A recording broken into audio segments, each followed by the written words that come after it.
우리는 지금까지 하박국이 말하는 부흥이 무엇인지에 대하여 자세하게 살펴보았습니다. 옛날에는 이 하박국이 말한 부흥이 뭔지를 몰라서 교회마다 프랜카드를 이 수년 내에 부흥하게 하옵소서 하는 부분을 많이 이렇게 이렇게 걸어놓고 한 적이 있습니다. 그래서 지금은 그런 일들이 많이 줄어들긴 했어요. 왜냐하면 이 부흥이라는 것이 숫자의 부흥이나 크기의 부흥이 아니라 내적인 부분이라는 것을 많이 알기 때문에 그렇습니다. 그런데 이 오늘 하박국이 세 가지 기도를 합니다. 첫 번째는 수년 내에 부흥하게 하옵소서 한 부분이고, 두 번째는 이 수년 내에 나타내시옵소서 이렇게 기도하고 있어요.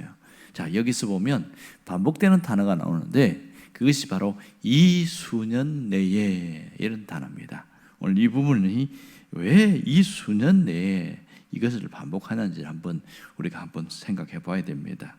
보면 여기서 하박국이 말하는 수년이라는 것은 몇 년을 이야기하고 있는 것인가, 이게 의문점이죠. 또 수년 내라고 말했다면 몇 년부터 몇 년까지를 얘기하는가 하는 것이죠. 하박국이 이렇게 반복적으로 기도하는 이유가 뭐냐는 겁니다. 자, 이 말은 문자 그대로 수년 내에 유다의 심판과 바벨론의 심판이 이루어지게 해달라, 그런 의미는 아닙니다. 이러한 표현은 그 관심과 궁극적인 것이 다른 데 있다는 것을 알 수 있습니다. 여기서 수년 내라는 단어는 신속히 짧은 시간 안에 이런 뜻이 되겠죠. 그러니까 하나님께서 하실 일에 대한 것을 강조하고 있는 것이죠. 어차피 하나님이 하시는 일이 이루어지기를 원하는데 그 공의가 신속히 이루어지기를 강구하고 있는 것이죠. 때로는 이스라엘 백성들이 당할 그 공경과 어려움이 있는데 짧은 시간 안에 지나가게 해주세요, 이런 간절한 심정이 담겨 있습니다. 결국 이스라엘 백성들이 거룩한 선민의 모습으로, 거룩한 하나님의 백성으로 빨리 회복하게 해달라는 그 마음, 그 기도가 이 속에 담겨 있는 것이죠. 결국은 거듭 반복하여 이렇게 말하는 것은 딱 한 가지입니다. 마음이 급하기 때문에 그런 거죠. 너무 오래 기다리게 하지 말아달라는 그런 강구입니다. 하나님의 심판이 인해서 고통이 너무 길어지면 견디지 못하는 사람들이 너무 많으니까 빨리 이루어지게 해주십시오. 이 하나님의 뜻이 이루어지기를 바라는 그런 마음입니다. 이것은 신약에 보면 예수님이 주기도문에서 뜻이 하늘에서 이루어진 것 같이 땅에서도 이루어지이다, 그 마음과 동일하다고 할 수 있겠지요. 여기서 우리가 중요한 것을 알 수가 있습니다. 그것은 부흥을 원하는 자는 하박국의 심정을 가져야 한다, 그 얘기죠. 모든 응답은 기다림을 통해서, 기다림의 터널을 통과해야 나타나더라, 그것을 잘 이야기합니다. 특히 우리는 기다림에서 실패할 때가 종종 있습니다. 기다리지 못해서 무너지고, 기다리지 못해서 섣부른 어떤 결정을 하게 되고, 그래서 뼈아픈 고통을 겪기도 합니다. 그런 거 보면 신앙생활에서 가장 중요한 것은 바로 기다림의 훈련인 것을 알 수가 있는 것이죠. 부흥을 기다리는 사람은 정말 뭐 해야 되냐면 훈련이 필요합니다.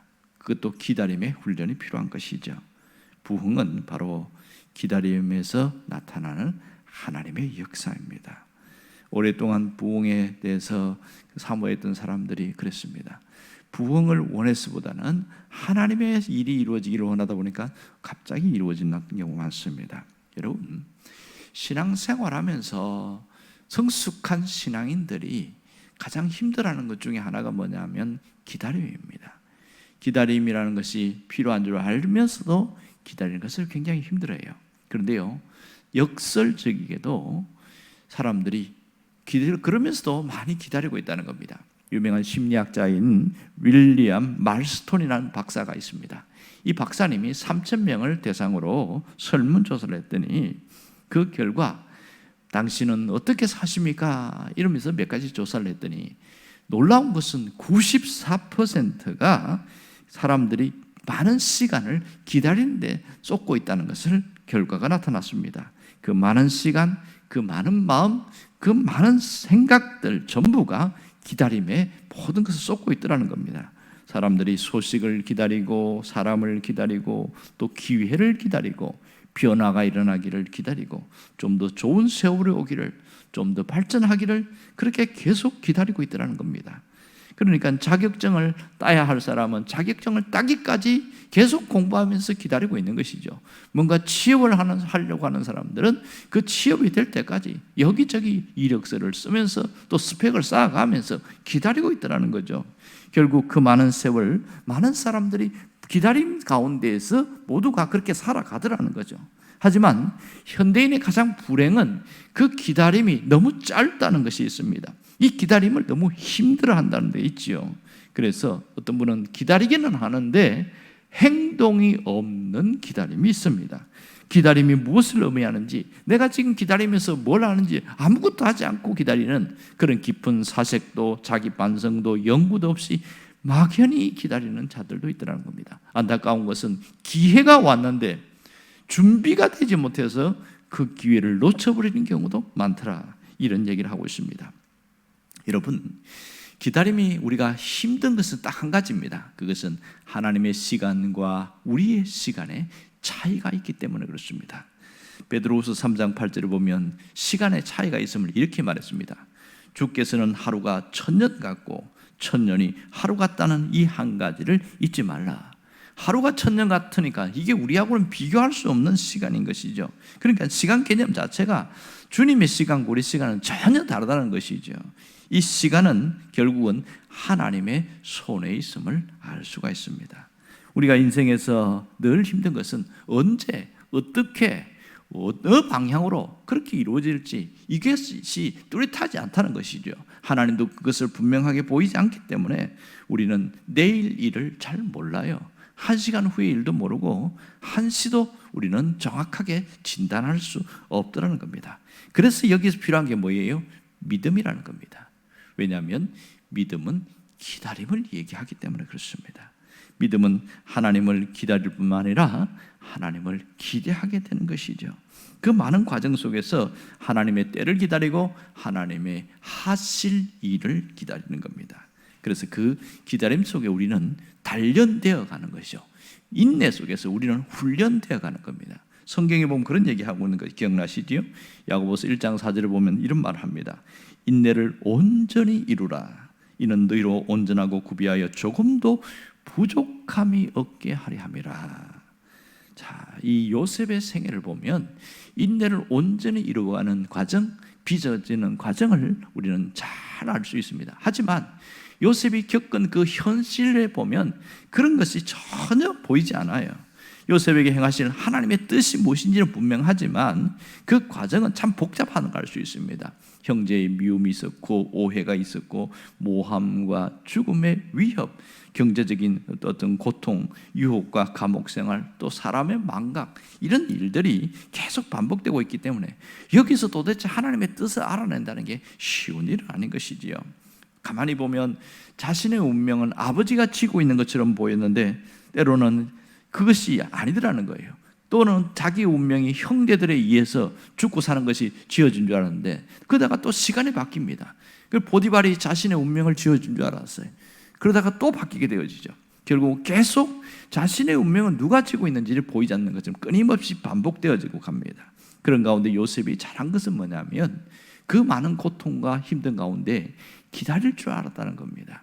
그는 수도 없이 불행이 반복되고 반복됐습니다. 시간은 짧았지만 사람들이 일반적으로 겪을 수 없는, 상상할 수 없는 불행의 연속이 요셉에게 반복됐지만 얼마든지 원망할 수 있고 얼마든지 이 불만을 토로하면서 좌절하면서 모든 생을 끝내버리겠다는 그런 심정으로 자포자기할 수 있는데요, 끝을 보면 요셉은 그렇지 않고 기다렸다는 겁니다. 끝까지 기다렸다는 것이, 이것이 놀라운 특징인 것이죠. 뭘 기다렸습니까? 하나님이 개입하실 걸 기다렸죠. 하나님이 일하심을 기다렸던 겁니다. 결국 그는 알지 못했지만 하나님이 감옥에서 2년 후에 그를 끌어내십니다. 결국은 가장 높은 자리로 올리는 것을 우리는 알게 됩니다. 여러분, 하나님은 기다리는 자에게 역사하십니다. 부흥은 기다리는 자에게 나타난다는 것이죠. 시편 130편 5절과 6절에 보니까 이런 말씀이 있습니다. 나 곧 내 영혼이 여호와를 기다리며 내가 그 말씀을 바라는도다. 파수꾼이 아침을 기다림보다 내 영혼이 주를 더 기다리나니 참으로 파수꾼의 아침을 기다림보다 더하도다. 이런 말씀이 있어요. 자, 신앙의 가장 깊은 곳에는 이 기다림이 있다는 것을 알 수 있습니다.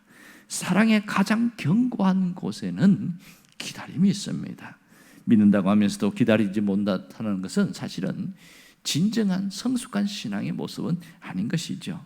사실 사랑한다고 하면서 기다리지 못하는 것은 그것은 올바른 진실한 사랑이 아닌 것과 똑같은 것이죠. 여러분, 신앙의 정수는 기다림에 있습니다.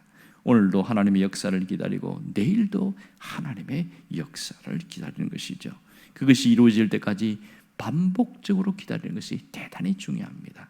오늘 이 시편 130편 말씀처럼 기다리며 바라는도다. 파수꾼이 아침을 기다리는 보다 내가 주를 기다리라니 파수꾼의 기다림보다 더하도다. 오늘 우리가 이 기다림은 그냥 맹목적인 기다림이 아니라는 사실입니다. 하나님의 말씀이 이루어질 때까지, 응답이 이루어질 때까지, 그때까지 기다리면서 내가 자라나는 것이죠. 내가 견고해지고 더 훈련되어지는 것입니다. 결국은 그걸 통해서 성숙됨을 알 수 있습니다. 가만히 제가 한번 찾아보니까 성경에 어떤 큰 일들이 이루어질 때는 그 믿음의 사람들 모두가 다 기다림이 있었습니다. 노아라는 사람은 방주를 지으면서 100년을 기다렸더라고요. 아브라함은 자식을 얻기까지 25년을 기다렸어요. 야곱은 20년을 기다렸고 요셉은 하나님의 꿈이 이루어질 때까지 13년이라는 긴 세월이 걸렸습니다. 다윗도 그가 왕위로 올라 세워진 까지 무려 10년이 넘는 세월을 끝까지 기다렸습니다. 그가 만일 17세에 기름을 부음 받았다면 그는 적어도 13년 이상을 기다렸음을 알 수가 있습니다. 성경 신약에도 보면 예수님이 오실 걸 메시아가 올 기대하면서 기다린 여선지자가 있는데 안나라는 사람입니다. 이분은 성전에서 84년 동안이나 기다렸다고 이야기를 하고 있습니다. 결국은 믿음은 기다림의 속에 있다는 걸 알 수 있습니다. 믿음의 기다림은 어쩔 수 없는 기다림이 아니라 약속과 이 희망의 기다림을 알 수 있습니다. 여러분, 신앙의 가장 깊은 곳에는 뭐가 있어요? 기다림이 있습니다. 하나님을 기다리고 하나님의 뜻이 이루어지기를 기다리고 그런 가운데 신앙이 성숙되어 가는 것이죠. 이 바울은 이것을 깨닫고 로마서 5장의 3절과 4절에서 이런 얘기를 하고 있어요. 다만 이뿐 아니라 우리는 환난 중에도 즐거워하나니 환난은 인내를, 인내는 연단을, 연단은 소망을 이루는 줄 알미라. 그 인내가 우리에게 하나님께 향한 소망으로 이어지더라는 겁니다. 그 인내의 과정을 통해서 우리 상황에서 버릴 것은 버리게 하고 쓸데없는 것은 버리고 우리가 온전히 정결하게 되어지더라는 겁니다. 정말 끝까지 기다리는 자에게 하나님은 부흥의 주인공이 되게 하신다는 사실입니다. 오늘 이 수년 내에 나타내시옵소서. 이 하박국의 심정이 우리에게 있기를 원합니다. 하박국은 하나님이 일하실 것을 끝까지 기다린 사람이었습니다. 세상에서도요, 자기가 하는 일에 기다리는 사람은 뭔가를 이루어내는 걸 볼 수 있습니다. 우리가 유명한 강철 왕이라고 하는 카네기가 아시죠? 그의 좌우명이 있었습니다. 그의 생활 신조가 있었어요. 그것은 바로 반드시 밀물은 밀려온다. 그렇게 그가 그림 하나를 그려놓으면서 그렇게 자기 생활 신조로 찍었어요. 밀물이라는 것은 성공의 때를 이야기합니다. 그러면서 그는 밀물이 밀려올 때를 위하여 자신이 준비를 하셨어요. 바다에 나갈 준비, 노를 준비를 해서 결국은 유명하게 성공한 사람을 알 수 있습니다. 신앙생활도 마찬가지입니다. 오늘 우리가 하나님 앞에서 하나님의 뜻이 이루어지고 하나님의 뜻이 나를 통하여 뭔가 되어지기를 원한다면 끝까지 기다리는 창조적 기다림이 있어야 합니다. 오늘 내가 하나님을 기다리면서 그렇게 살아가는 가운데 내가 큰 믿음을 갖게 되어지는 거예요. 모두가 신앙의 거장들은 다 오랜 시간 기다리면서 회복된 것을 볼 수가 있습니다. 여러분, 신앙 안에서 하나님은 우리에게 일하시는 분임을 분명합니다. 우리를 통해서 하나님 일하실 때 무슨 일합니까? 우리를 통해서 부흥의 역사가 일어나기를 원하는 것이죠. 나를 통해서 부흥의 역사가 일어나는데 언제 일하십니까? 하나님의 뜻이 이루어지기를 기다리면서 그렇게 신앙을 세워나가는 나를 통하여 하나님이 하신다는 겁니다. 결국은 믿고 기다리는 그 기다림 속에서 부흥의 역사가 재현될 것입니다. 부흥은 하나님을 기다림을 통해서 나타남을 우리는 잊지 말아야 합니다. 하나님은 나를 통하여 그 일을 하기를 원하시는 것이죠. 오늘 하박국 같은 그 심정으로 주님을 기다리며 부흥의 주인공이 되기를 간절히 바랍니다. 기도하겠습니다.